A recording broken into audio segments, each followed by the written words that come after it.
Tahun 2025 banyak perubahan yang dilakukan oleh DJP yang tentunya demi pelayanan yang lebih maksimal bagi masyarakat. Aplikasi baru DJP yaitu aplikasi Cortex mulai diimplementasikan sejak awal tahun 2025. Aplikasi baru dengan ketentuan baru yaitu PMK nomor 81 tahun 2024 terbit sebagai payung hukum aplikasi Cortex ini. Salah satu yang terdampak adalah terkait dengan PPh final pasal 4 ayat 2 atas pengalihan hak atas tanah dan atau bangunan, khususnya fasilitas pajak berupa surat keterangan bebas PPh atas waris dan hibah. Kawan pajak tidak perlu khawatir. Sekali lagi, perubahan tersebut demi pelayanan yang lebih baik bagi wajib pajak. Agar kawan pajak tidak ketinggalan informasi, kami kembali lagi melalui Pacarita, Pajak Punya Cerita tahun 2025 episode kelima.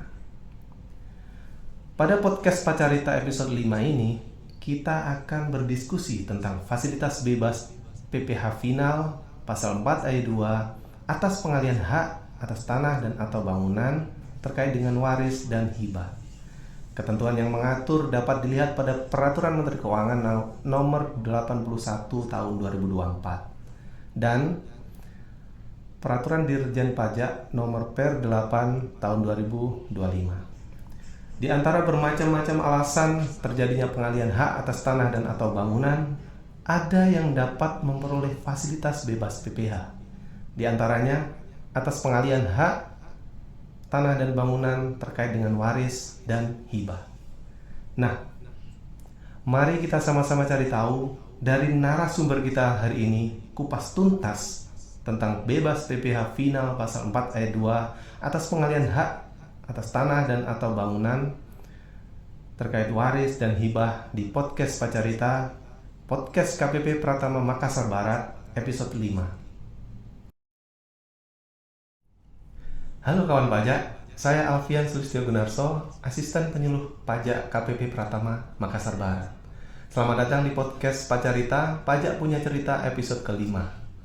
Kali ini kita akan membahas mengenai Peraturan Menteri Keuangan nomor 81 tahun 2024 tentang ketentuan perpajakan dalam rangka pelaksanaan Sistem Inti Administrasi Perpajakan dan Peraturan Dirjen Pajak nomor 8 tahun 2025 tentang ketentuan pemberian layanan administrasi perpajakan tertentu dalam rangka pelaksanaan Sistem Inti Administrasi Perpajakan. Khusus terkait bebas PPh final pasal 4 ayat 2 atas pengalihan hak atas tanah dan atau bangunan, atas waris dan hibah. Pada Pajak Punya Cerita hari ini, saya ditemani oleh salah satu penyuluh pajak di KPP Pratama Makassar Barat juga, yaitu Kak Lana. Halo Kak Lana, apa kabar hari ini? Kabar baik Kak Gun. Sama seperti Kak Gun, semangat untuk podcast Pacarita hari ini. Siap. Baik Kak Lana, saya langsung saja ajak diskusi tentang yang sudah saya spill sebelumnya. Begini loh Kak, kan sering tuh ada kegiatan pengalihan hak atas tanah dan bangunan yang ternyata ada beban pajak penghasilannya yang harus dibayar oleh pihak yang mengalihkan. Nah, biar tidak simpang siur, bisa jelaskan apa sih PPh atas pengalihan hak atas tanah bangunan tersebut? Kita dikenakan PPh seperti itu kalau melakukan transaksi seperti apa? Begitu Kak? Gitu.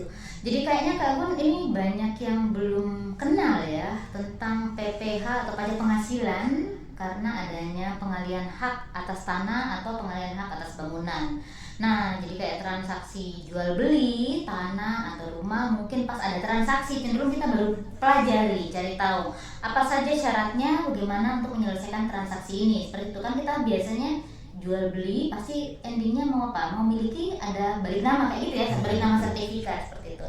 Nah, tadi Kak Gun memang udah sebutkan tentang PPh ini diatur di PMK 81 tahun 2024. Lebih tepatnya itu diatur di pasal 191 sampai dengan pasal 199.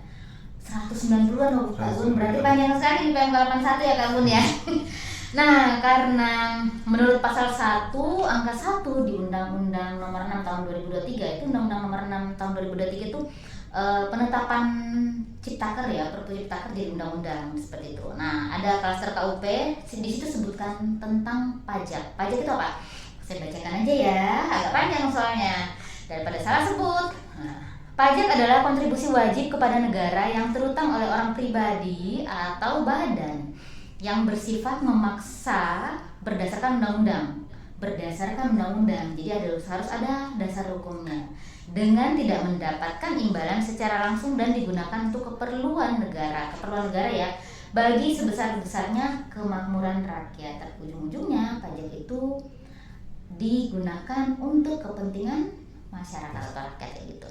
Nah, sedangkan penghasilan yang diatur di pasal 4 ayat 1 undang-undang yang sama, yaitu Undang-Undang Nomor 6 Tahun 2023 tadi, dikatakan bahwa objek pajak adalah penghasilan, yaitu setiap tambahan kemampuan ekonomis yang diterima atau diperoleh wajib pajak, baik yang berasal dari Indonesia maupun dari luar Indonesia, yang dapat dipakai untuk konsumsi atau untuk menambah kekayaan wajib pajak yang bersangkutan dengan nama dan dalam bentuk apapun, termasuk diantaranya keuntungan karena penjualan atau karena pengalihan harta, yaitu keuntungan karena pengalihan harta berupa misalnya hibah, bantuan, sumbangan, kecuali yang diberikan kepada keluarga saudara dalam garis keturunan lurus satu derajat dan badan keagamaan, badan pendidikan, badan sosial termasuk yayasan, koperasi, atau orang pribadi yang menjalankan usaha mikro kecil sepanjang tidak ada hubungan usaha, hubungan pekerjaan, kepemilikan atau penguasaan di antara pihak-pihak yang bersangkutan. Jadi memang ada beban PPh-nya, namun ada juga pengecualiannya. Jadi disimpulkan kalau pengalihan harta karena hal-hal tadi itu ada dikenakan PPh atau pajak penghasilan, termasuk pengalihan harta dengan hibah maupun waris. Makanya terdapat pengalihan PPh yang harus diselesaikan kalau terjadi pengalihan. Pengalihan harta berupa tanah atau bangunan, itu maksudnya tanah saja bisa, tanah dan bangunan yang ada di atasnya, rumah, kantor, gudang seperti itu juga bisa, rumah tinggal dan sebagainya, itu dikenakan PPh final sesuai yang diatur di Undang-Undang PPh pasal 4 ayat 2. Jadi sering kalau kita sebut itu mungkin PPh final pasal 4 ayat 2 itu ada diatur di Undang-Undang PPh. Tapi kalau kawan pajak kita sebut aja selanjutnya ini PPh-TB ya, sebenarnya agak terlalu panjang. PPh final pasal 4 ayat 2 atas pengalihan hak atas tanah dan atau bangunan. Sepanjang podcast kita akan ngomong kayak gitu. Saya sebut PPh-TB ya, kawan pajak. Kawan pajak yang tidak ber-NPWP karena memang tidak wajib ber-NPWP, jadi ada hal-hal yang membolehkan kawan pajak untuk tidak ber-NPWP ya Kak Gun ya. Itu tidak perlu mendaftarkan diri untuk ber-NPWP kalau memang ada transaksi pengalihan hak atas tanah bangunan. Hanya perlu membayar kewajiban PPh-TB-nya saja. Cukup registrasikan NIK kawan pajak di Kotex agar kawan pajak dapat dibuatkan kode billing untuk membayar PPh atas pengalihan tersebut. Seperti itu Kak Gun. Jadi PPh itu ada karena adanya transaksi pengalihan tanah atau bangunan, seperti itu apapun alasannya. Berarti misalkan mendapatkan atau terkait transaksi jual beli maupun hibah gitu ya, itu masuk diatur dalam Undang-Undang PPh ya Kak Lana ya. Jadi dia terjadinya penambahan penghasilan secara ekonomis gitu. Makanya PPh atas pengalihan hak atas tanah bangunan atau PPh-TB itu sudah diatur dalam Undang-Undang PPh kawan pajak. Dan lalu pertanyaan berikutnya, kapan kawan pajak ini mesti bayar PPh-TB Kak Lana? Lalu bagaimana kalau si penjual ini bertempat tinggal di kota yang berbeda dengan objeknya atau tanah atau bangunannya begitu? Jadi kalau misalnya kayak sudah ada pengalihan nih, atau misalnya ada jual beli atau apa, PPh-nya kapan sih harus dibayarkan kayak gitu ya. Nah, PPh-TB ini terutama saat diterima duitnya. Artinya kalau ada terjadi pembayaran baik sebagian maupun langsung keseluruhan. Artinya pada saat angsuran terjadi, misalnya kita nggak bayar sekaligus ya, mungkin entah deh apa istilahnya sekarang ya, cicil cicil ya, angsuran ya kayak gitu, bayar sebagian-sebagian itu sudah terutang PPHTB-nya. Bayarnya itu kapan? Paling lambat tanggal 15 bulan berikutnya setelah diterimanya itu pembayaran. Jadi kalau misalnya terimanya bulan ini bulan 11 ya 2025, berarti paling lambat tanggal 15 bulan berikut Desember 2025 seperti itu. Nah, kalau misalnya kapan harus di mana ya tadi, di mana dibayarkan itu tergantung kita tempat terutangnya seperti itu. Tergantung dari tempat tinggalnya si pelaku itu yang pihak yang mengalihkan, yaitu orang pribadi atau mungkin kan badan juga, seperti itu, tempat kedudukan istilahnya kalau badan. Maka pembayarannya dilakukan menggunakan NPP pribadi yang sekarang adalah NIK atau NPP badan, baik yang usahanya mungkin developer pada dasarnya ataupun sebenarnya bukan, hanya karena kebetulan kita punya aset, kita perlu jual aset kita saja, seperti itu. Yang perlu diperhatikan adalah kawan pajak, orang pribadi atau badan yang menerima atau memperoleh penghasilan dari pengalihan hak atas tanah bangunan ini itu wajib menyetor sendiri PPHTB-nya ke kas negara sebelum akta keputusan kesepakatan atau risalah lelangnya atas pengalihan hak atas tanah bangunan tersebut ditandatangani oleh pejabat yang berwenang. Jadi pejabat yang berwenang ini hanya boleh menandatangani akta keputusan kesepakatan atau risalah lelang kalau kepadanya sudah dibuktikan bahwa kewajiban PPHTB tadi telah dipenuhi atau telah dilunasi Kak dengan cara misalnya menyerahkan salinan SSP atau salinan bukti bayar PPh-nya ya, seperti itu, atau surat keterangan bebas kalau memang mendapat fasilitas atau berhak atas SKB, surat keterangan bebas, atau bukti pembayaran PPHTB yang telah dilakukan penelitian oleh kepala KPP.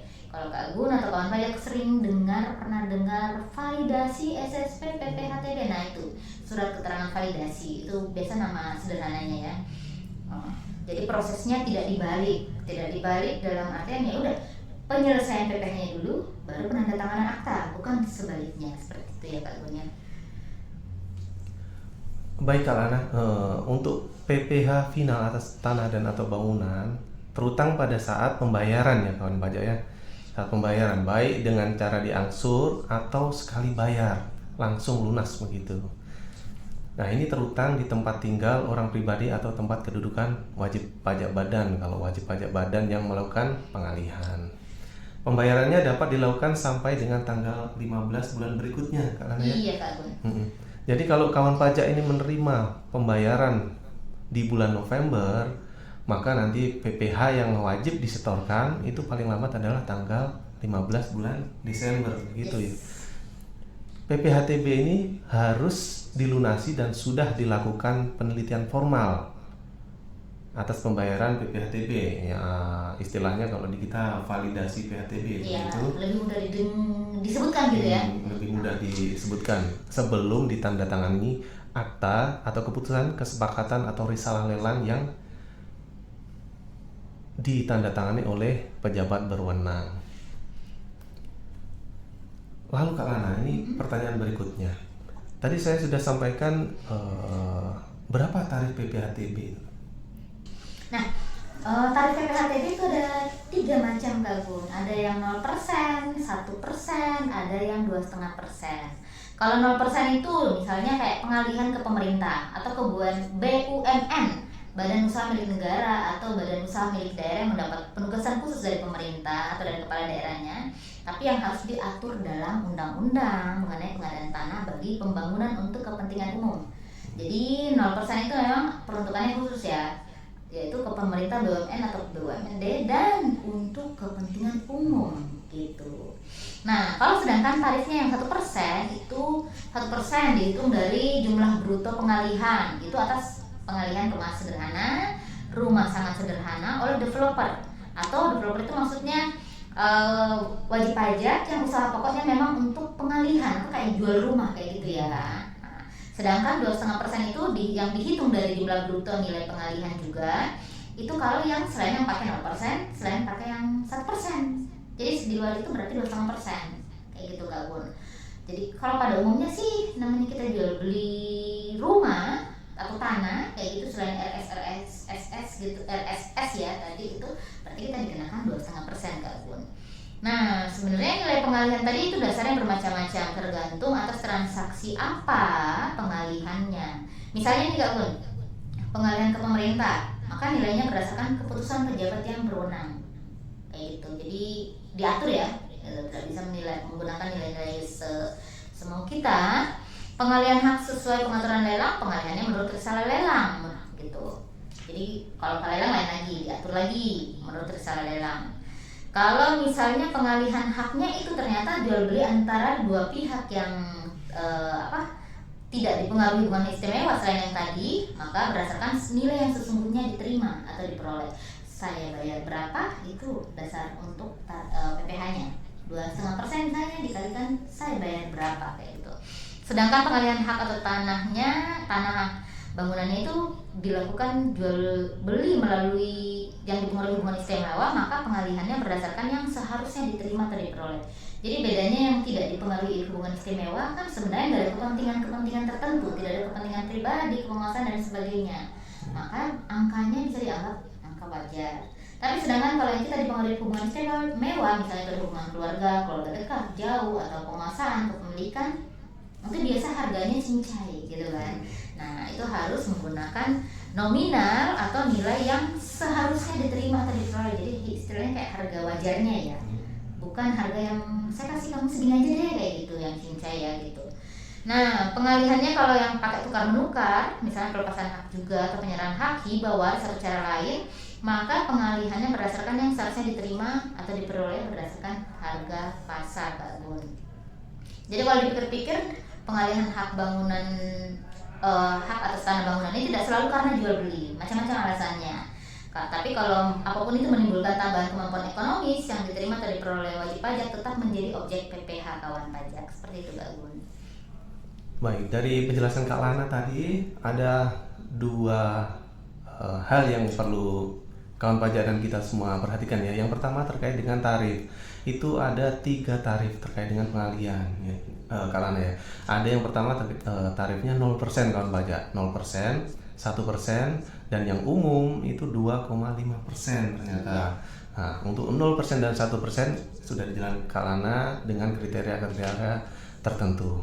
Berikutnya hal yang kedua itu yang nggak kalah penting adalah dasar pengenaan pajaknya atau nilai yang akan dikarikan dengan tarif tersebut, seperti yang dijelaskan oleh jenis-jenis transaksinya yang dijelaskan oleh Kak Lana. Saya mau kembali ke pengalihan PPh-TB sebelumnya Kak Lana terkait dengan hibah dan waris. Nah, kita masuk ke hibah dan waris. Kalau hibah dan waris ini dikenakan PPh-TB dengan tarif 2,5% berarti Kak Lana ya. Iya. Ini tidak bebas PPh dong Kak? Iya. Karena ada tarif 2,5%, 2,5% tadi, jadi kesannya tidak bebas ya. Kesannya tidak bebas. Jadi bebas PPh-TB yang dimaksud bukan berarti tarifnya 0% sih Kak Gun, seperti itu. Itu ada ketentuannya lagi, memang terdapat pengecualian dari kewajiban pembayaran PPh. Misalnya kalau untuk orang pribadi yang penghasilannya di bawah PTKP dan jumlah pengalihannya atau nilai jualnya itu kurang dari 60 juta dan bukan sengaja dipecah-pecah ya sampai kurang dari 60 juta kayak gitu, itu maka dipengecualikan dari pembayaran PPh. Dikecualikan berarti tidak bayar PPh-nya, tapi bukan kena tarif kali kayak tarif 0% seperti itu, bukan. Atau orang pribadi yang melakukan pengalihan itu dengan cara hibah tapi ke keluarga sedarah dalam garis keturunan lurus 1 derajat sepanjang hibah tersebut tidak ada hubungan usaha, pekerjaan, kepemilikan atau penguasaan antara pihak-pihak yang bersangkutan. Jadi hibah boleh dikecualikan dari pembayaran PPh, kewajiban pembayaran PPh, tapi ada syaratnya, hanya untuk keluarga dengan yang sedarah seperti itu ya, dalam garis keturunan lurus 1 derajat gitu. Kalau badan yang melakukan pengalihan dengan cara hibah boleh, tapi ke badan keagamaan tadi kayak sudah saya sebut ya, badan pendidikan, sosial, yayasan, koperasi, atau misalnya orang pribadi yang menjalankan usaha mikro kecil. Tapi ingat syaratnya tidak ada hubungan usaha, pekerjaan, kepemilikan atau penguasaan. Ada juga yang dikecualikan dari pembayaran PPh itu karena waris ya, atau masih banyak lagi hal-hal lainnya seperti badan yang melakukan pengalihan itu misalnya karena dia penggabungan usaha, peluruhan usaha seperti itu, atau melaksanakan perjanjian bangun guna serah atau yang tidak termasuk subjek pajak yang melakukan pengalihan harta tanah bangunan. Nah, kalau kawan pajak yang ingin memanfaatkan fasilitas tidak membayar PPH, PPHTB tadi, yang diperlukan adalah surat keterangan bebas SKB seperti itu. Jadi harus ada SKB PPHTB-nya dulu, baru kawan pajak bisa memperoleh fasilitas pajak itu. Jadi bukan tarifnya 0% Kak Gun untuk mendapatkan atau untuk tidak membayar PPH seperti itu. Kawan pajak hanya perlu mengajukan permohonan SKB ke KPP untuk dapat SKB. Jadi dengan adanya fasilitas ini menegaskan kalau kita di Indonesia saat ini menganut paham bahwa warisan bukan objek pajak dan sudah dituangkan dengan jelas pengecualiannya di pasal 4 ayat 3 Undang-Undang PPH Kak Gun, seperti itu. Oh baik Kak Lana. Berarti terkait selain dikenakan 0% tadi sebelumnya, baik ada beberapa hal-hal yang dikecualikan dari pengenaan PPH yang artinya dibebaskan. Itu adalah salah satu fasilitas ya Kak Lana ya. Kalau kita soroti terkait dengan hibah dan waris, berarti di dalamnya memang masuk kategori yang dikenakan 2,5%, tetapi dapat dibebaskan dengan cara permohonan pengajuan SKB gitu ya. Jadi tidak langsung dikenakan 0% tidak. Jadi harus ada surat keterangan bebasnya kawan pajak ya. Jadi kawan pajak tinggal mengajukan ke KPP untuk memperoleh SKB tersebut ya Kak Lana ya. Dari tadi kita bahas waris dan hibah. Tapi apa bedanya waris dan hibah di sini Kak? Bedanya waris dan hibah ya. Kalau warisan itu kawan pajak merujuk ke harta atau secara umum ya, ini bukan tentang tanah bangunan aja. Harta atau kekayaan yang ditinggalkan oleh seseorang setelah kematiannya. Jadi itu waris diperoleh kalau yang memberikan ini sudah meninggal gitu. Kalau hibah itu merupakan pemberian sukarela dengan mengalihkan hak atas sesuatu ke orang lain. Kalau pakai undang-undang hukum perdata itu hanya mengakui penghibahan antara orang-orang yang masih hidup. Jadi walaupun sama-sama tindakan pemberian atau pengalihan harta ke orang lain, namun warisan digunakan atau dilakukan oleh seseorang setelah meninggal dunia. Jadi bisa bermanfaatkan atau dimanfaatkan setelah orang. Jadi walaupun sama-sama tindakan pemberian atau mengalihkan harta kayak gitu kan ke orang lain, tapi warisan itu bisa dimanfaatkan atau diperoleh seseorang ketika yang memberikan itu sudah meninggal dunia. Sedangkan hibah sebaliknya itu merupakan pemberian oleh orang yang masih hidup seperti itu kawan.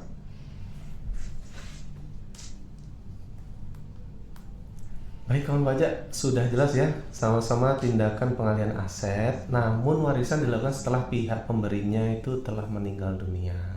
Sedangkan hibah dilakukan saat pihak pemberinya itu masih hidup. Nah, bisa jelaskan nggak Kak?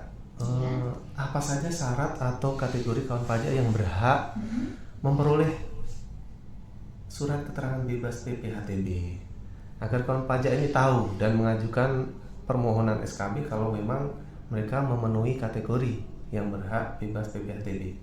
Oke.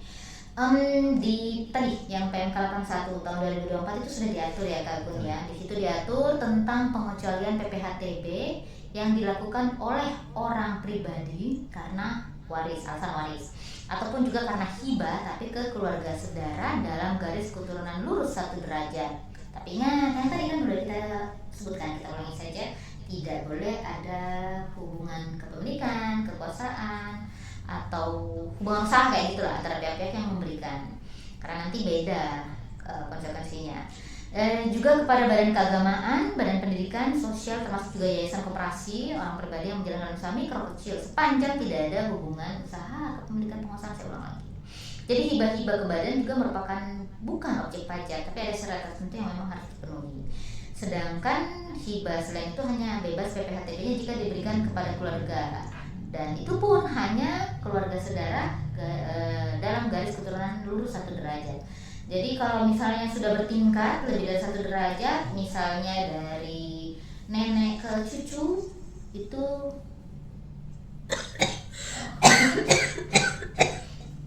kaget saya kira. Langsung nenek ke cucu, sebelum itu nenek ke cucu, habis itu tapi lihat mas Gunnya biar. Oh ya.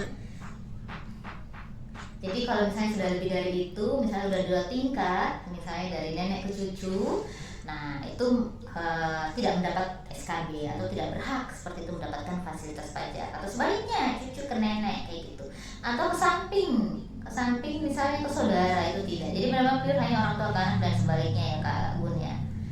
Boleh dibolak-balik? Boleh dibolak-balik Kak.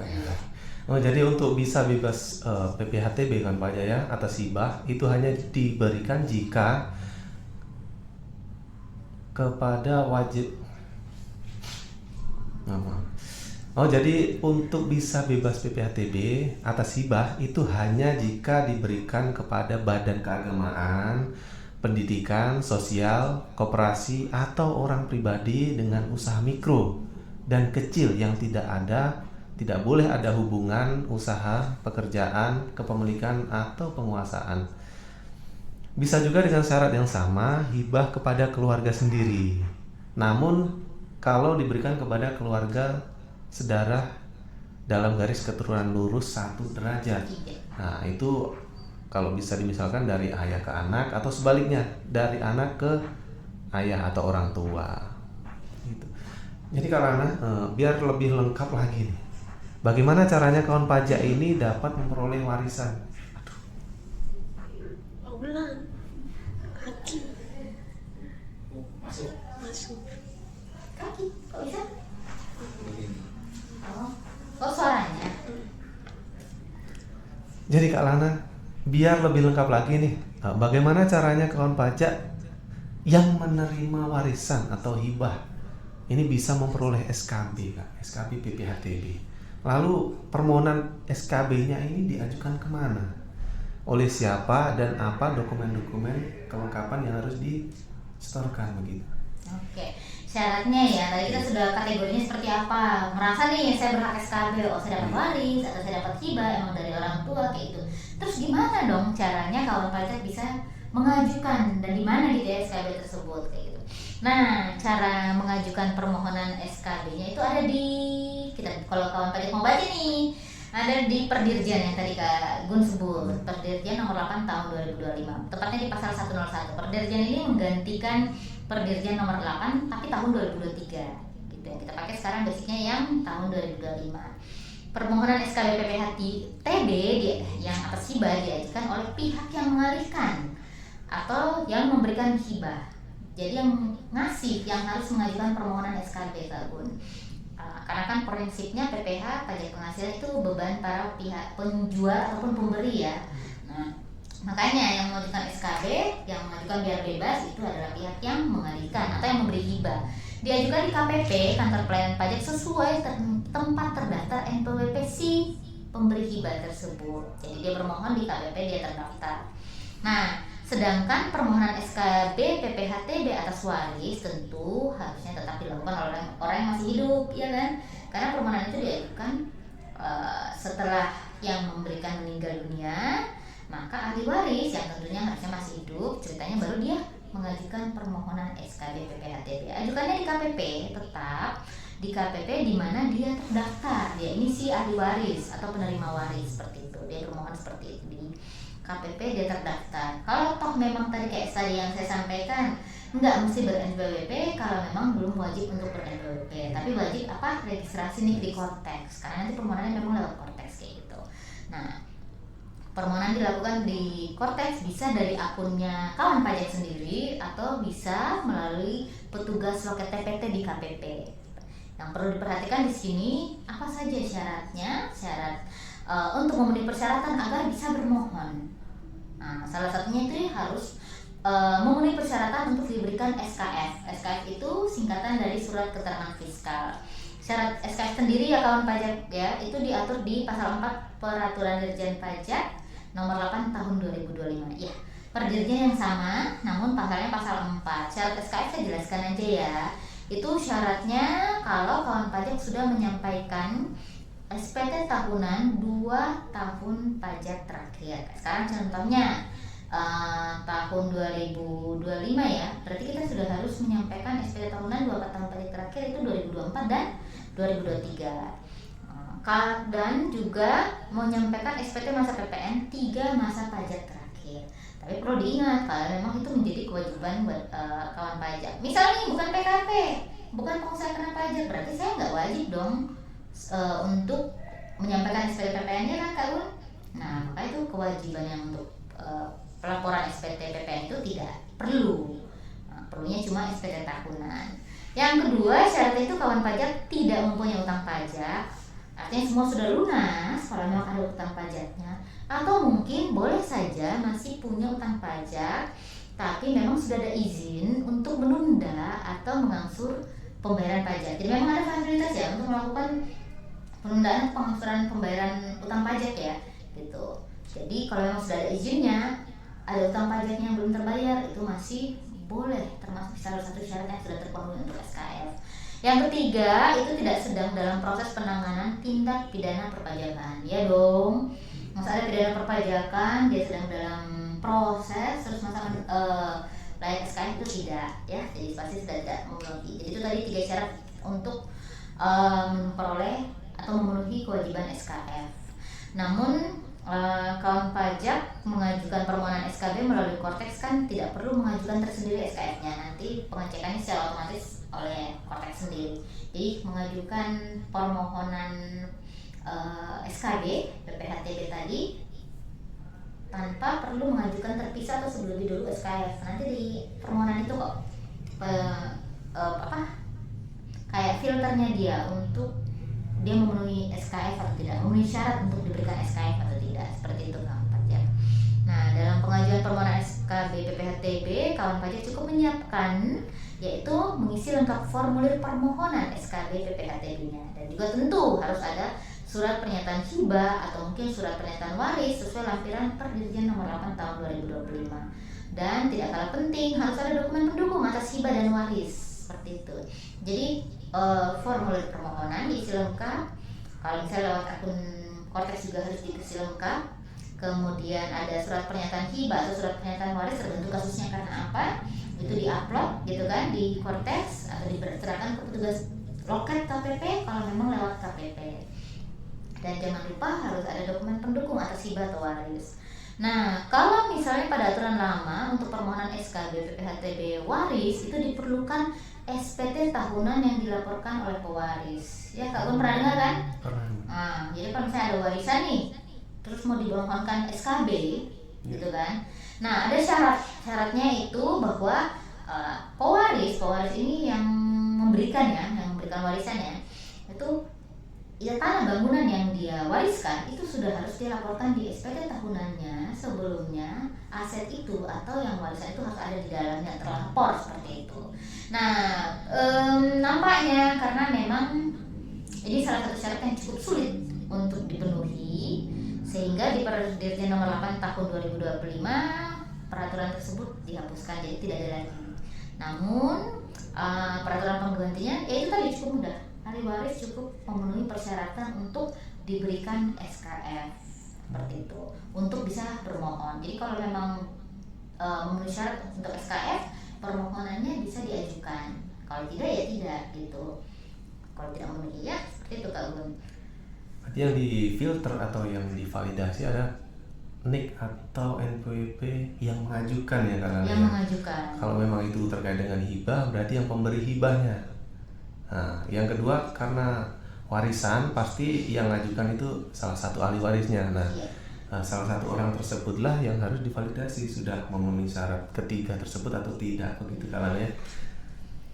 Oh, jadi pengajuan permohonan SKB PPHTB ini bisa dilakukan secara mandiri ya, kalana ya, melalui Kortex kawan pajak masing-masing. Nah, tidak mesti datang antri ke kantor atau ke KPP ya. Persyaratannya pun tidak sulit ya kawan pajak, asalkan sudah memenuhi syarat seperti SKF, dokumennya lengkap, lalu diupload atau diserahkan ke loket pelayanan, loket TPT di KPP kawan pajak. Nah, kawan pajak ini sudah bisa bermohon SKB PPHTB. Tapi berapa lama proses pengerjaan atau penyelesaian SKB ini, Kak? Nah, permohonan SKB berapa lama prosesnya ya? Tapi saya perlu sampaikan dulu ya, Kak Gun, permohonan yang diajukan di Kortex atau lewat loket TPT semua sama-sama lewat Kortex ya, baik melalui akunnya wajib pajak sendiri ya, ataupun lewat loket TPT, loket di KPP, itu ketika sudah dikirim atau sudah diterima permohonannya, itu bukan berarti permohonan langsung disetujui saja juga. Sesuai peraturan Direktur Jenderal Pajak yang tadi, Perjanjian nomor 8 tahun 2025, permohonan SKB PPh-TB prosesnya paling lama 3 hari kerja. 3 hari kerja setelah tanggal diterima permohonan secara lengkap. Jadi sekalipun terjadi hibah atau waris, namun dalam memperoleh fasilitas pajak, kawan pajak tentu tetap harus mengikuti prosedur yang disyaratkan. Untuk mengetahui apakah kawan pajak termasuk yang berhak memperoleh fasilitas pajak SKB PPh-TB, permohonan kawan pajak akan melalui proses penelitian dan persetujuan dulu, baru akan menghasilkan SKB PPh-TB, atau mungkin sebaliknya belum memenuhi syarat sehingga menghasilkan surat penolakan, seperti itu. Jadi secara formal pengertiannya, secara permohonannya bisa saja masuk karena sudah memenuhi syarat SKF. Terus ada permohonan yang masukkan, dokumennya oke. Nah, nanti setelah diterima akan dilakukan penelitian lebih lanjut. Iya, apakah bisa disetujui, bisa dipenuhi, dan dia secara material pun dia benar-benar memenuhi syarat itu. Seperti itu ya, Kak Gun. Nah, berarti jika kawan pajak semua mengajukan surat keterangan bebas, jadi permohonannya itu ketika masuk nanti ada jangka waktu 3 hari setelah ya Kak Lana, untuk KPP atau petugas peneliti ini melakukan penelitian. Misalkan kawan pajak mengajukan di hari Senin, entah itu lewat loket TPT atau lewat Kortex kawan pajak sendiri, jadi nanti tinggal dihitung 3 hari setelahnya, Selasa, Rabu, Kamis. Nah, paling lama di hari Kamis Kak Lana ya. Itu pasti nanti ada surat pemberitahuan, kalau misalkan dari Kortex ada SKB-nya kah atau surat penolakannya, begitu. Kan lebih bagus kalau lewat akunnya kawan pajak ya, bisa pantau dari situ sendiri langsung secara mandiri, nggak mesti bolak-balik ke KPP atau mungkin nanya-nanya, seperti itu ya Kak Gun ya. Baik Kak Lana, tak terasa begitu cepat waktu berlalu dan telah banyak sekali informasi penting yang kita dapatkan kawan pajak. Luar biasa sekali perbincangan kita hari ini. Semoga dapat memberikan pencerahan bagi sobat Pacarita episode 5 terkait dengan fasilitas SKB PPh-TB karena hibah atau waris. Nah, kita sudah sampai di penghujung podcast Pacarita Makassar Barat. Mungkin ada sedikit closing statement yang ingin disampaikan oleh Kak Lana. Nah, kawan pajak dan Kak Gun, melalui PMK 81 tahun 2024 dan Perjanjian 8 tahun 2025 tadi yang sudah kita jelaskan, ini sebenarnya menjadi perwujudan dari suara masyarakat yang didengar oleh pemerintah dan membuktikan keberpihakan pemerintah pada masyarakat dengan mewujudkan kemudahan dalam memperoleh fasilitas pajak berupa SKB PPh-TB yang dibahas tadi ya. Karena hal yang dianggap sulit dipenuhi oleh masyarakat kita itu dihapuskan. Namun persyaratan yang diberikan tidak mengurangi esensi pemenuhan kewajiban perpajakan yang seyogianya dijalankan. Kawan pajak kalau ingin mengetahui lebih lanjut ketentuannya itu bisa download di pajak.go.id ya Kak Gun ya. Nah, tadi kita sudah sebutkan beberapa ketentuan. Kawan pajak mungkin mau baca-baca seperti apa, silakan boleh di pajak.go.id. Baik Kak Lana, luar biasa sekali perbincangan kita pada hari ini. Banyak sekali informasi yang penting kita dapatkan. Terima kasih Kak Lana telah memberikan pencerahan bagi kawan pajak di Makassar Barat terkait PMK 81 tahun 2024 dan Per 8 tahun 2025. Semoga kawan pajak yang mengikuti Pacarita pada episode 5 kali ini tidak gundah lagi, tidak bingung lagi jika memang berhak menikmati fasilitas pajak. Dan jangan lupa kawan pajak untuk subscribe channel KPP Pratama Makassar Barat di @pajakmksbarat dan follow juga Instagram kami di @pajakmksbarat. Simak terus YouTube channel dan Instagram kita untuk mendapatkan informasi perpajakan terkini. Terima kasih banyak untuk Kak Lana yang telah hadir di Pacarita Podcast Pajak Punya Cerita episode 5 tahun 2025 ini. Nah, terima kasih juga kawan pajak yang telah menyaksikan podcast ini. Tetap jaga kesehatan, selamat beraktivitas kembali. Saya Gun. Saya Lana. Kami pamit undur diri, sampai jumpa di Pacarita berikutnya.